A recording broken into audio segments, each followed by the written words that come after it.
Is Canada poorer than the U.S. state of Alabama? That question was at the center of some debate this weekend. It was sparked by a headline in the Globe and Mail. It read, "How Canada Became Poorer Than Alabama." And that article was based on analysis by the IMF, which found Canada's provinces had an average GDP per capita equivalent to Alabama back in 2022, but then that figure shrank over the next 2 years. This whole episode has sparked an awful lot of debate among experts. Some said GDP per capita is a lousy way to measure wealth and prosperity. Economist Jim Stanford with the Center for Future Work wrote, "This far-fetched conclusion reflects deep flaws in the use of per capita GDP as a measure of prosperity and living standards. This simple ratio ignores important issues such as what's included in GDP, who owns it, and how it's distributed." So, how did we get here? And what do you really need to know about the state of Canadian economic growth? Well, for that, we turn to economist Mike Moffatt, who joins us now. And Mike, I'm going to ask if Canada's poorer than Alabama, but before we even get there, is that the right question that we should be asking as we're trying to figure out where we are and where we need to be headed? No, I don't think it is. I think we need to ask ourselves, are we doing better in a more holistic sense? So, not just what GDP tells us, but, quality of life, standard of living, inequality, and so on. And I also think, at the end of the day, we should be asking ourselves, are we doing as well as we could be doing? I think that's the most important part, that I don't think we should be trying to compete with Alabama, but rather, I always saw it in sports. I always wanted to be better today than I was yesterday. And I think Canada should be taking the same attitude. We should be trying to be better than we were last year, not comparing ourselves to one of 50 U.S. states. And I should note, everybody should go out and read the piece in the Globe. I think it's smart. I think it's a really interesting jumping off point to have a broader conversation about the Canadian economy. And if GDP per capita is the one we're going to use, sure. But the point of it is to have a broader conversation. You looked at a whole bunch of figures. You were tweeting about this over the weekend, not just GDP per capita, measuring, are we better off than we were 20 years ago? And the interesting thing that jumped out to me was the only one that seemed to have improved over the last number of years was, in fact, GDP per capita. Everything else is in pretty precipitous decline. Yeah, there's this kind of ongoing debate, and I think both sides are somewhat wrong. You've got one side who's very reliant on GDP per capita as their measure of well-being, and GDP per capita is correlated with well-being, but it's not well-being. There are other things to consider. And then you've got another side of the debate who's saying, well, we're actually doing much better than GDP per capita would indicate.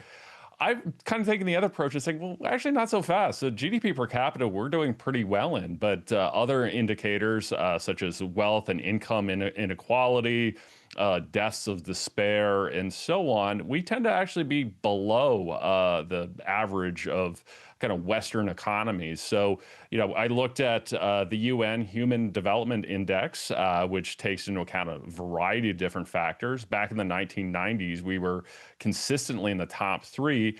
We're now down to 16th place in the latest report. There's a World Happiness Report, also a UN initiative. Just a decade ago, we were the 6th best country in the world, according to that. Now we're 18th. And it's not to suggest that, things aren't getting better in some areas, that they are, but rather that other countries are getting better faster. And there are areas like inequality where Canada's performance has deteriorated over the last decade or two. And I think as we saw this weekend's debate, mostly on Twitter, but I was having it at sort of with friends as well. Everybody likes to point at their favorite hobby horse. Some say this is all Justin Trudeau's fault and it's completely the result of him. Others are pointing at Trump, saying it's all completely because of him. Neither of those are true, according to the research you did. This decline predates both of them. Yeah, absolutely. That we've been falling in these rankings for about 20 to 30 years. And, I think it's a combination of things that, we have 3 orders of government in Canada. They could all be doing better. I think we need to look at the higher education system where I've spent my life. I know we could be doing things better. The business community, I think, has room for improvement. So, I hope that we take this not as kind of a finger pointing exercise, but kind of looking at it and go, yeah, you know what? Things aren't, as good as they could be. Our kids are having trouble affording a home. What can we do to make sure that the Canada of the next generation, those kids have it better than we had it? You know, I came out to London to interview you once on a piece we were doing about the middle class and how it was struggling and how it had been, I can't remember the stat, I think it was the fastest growing middle class in the world. That coincided with really high oil prices and a whole bunch of different things. But what is it that is there one or two things that we can really point at policy-wise or economics-wise that have eroded our position, whether it's the UN graph you were looking at or the measuring of the middle class, whatever it may be?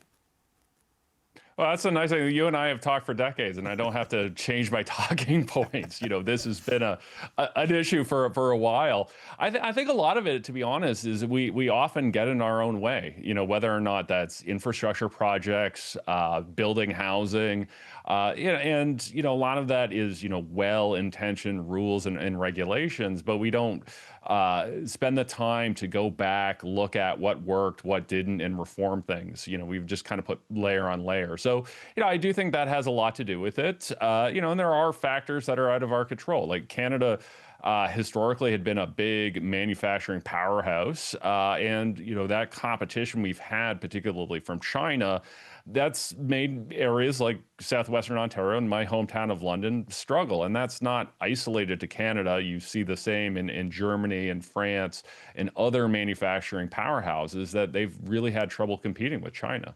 There is a debate, and I think it's a proper debate to have about whether the policies Mark Carney is implementing will work. And they're all sort of long term, so it's hard to measure them right now.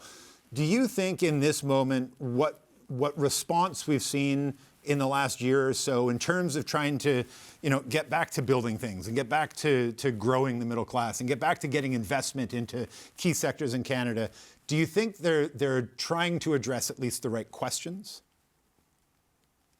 I do. That I think, looking at being able to build major projects, I think is fantastically important. Looking at attracting and deploying capital is important. Accelerating innovation in home building and some of the work that they're doing with Build Canada Homes. I think these are all the right goals, all the right kind of approaches. I think the challenge is going to be on the implementation side. I used to, a decade ago, I was advising the federal government on innovation policy. And as part of that job, I look back on sort of 40 years worth of innovation agendas. And it does feel sometimes that, for the last 40 years, we've come up with all of these fantastic plans, but they often fall down on the implementation. So I think that's where we're going to have to look at this government and see whether or not they're actually delivering on what they're promising to do. When you saw that piece, I know people in sort of your corner of the world have been talking about the GDP per capita IMF report, but this Globe piece really shot it up into more public conversation. And as I say, I think it's a great piece. I think people should read it. I think it's important. I think it'll tell you really important things about the economy. What's your takeaway from both the piece and the reaction you've seen to it? What does that tell us about the conversation we're having in this country right now? Well, unfortunately, I think there is a kind of certain level of political polarization going on where, some folks are using the piece to say that, Canada is completely broken and this is the fault of one politician or another. I do think, on the other hand, some folks are too quick to dismiss the problems that Canada are having and, rightfully point to some limitations on real GDP.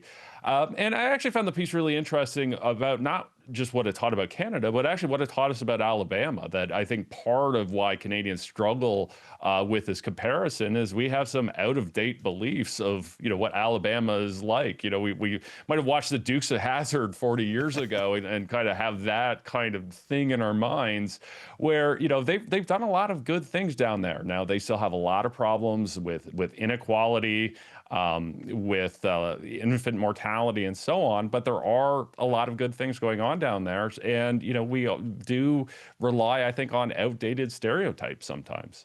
All right, we're going to leave it there, but thanks as always. Mike Moffatt, Economist.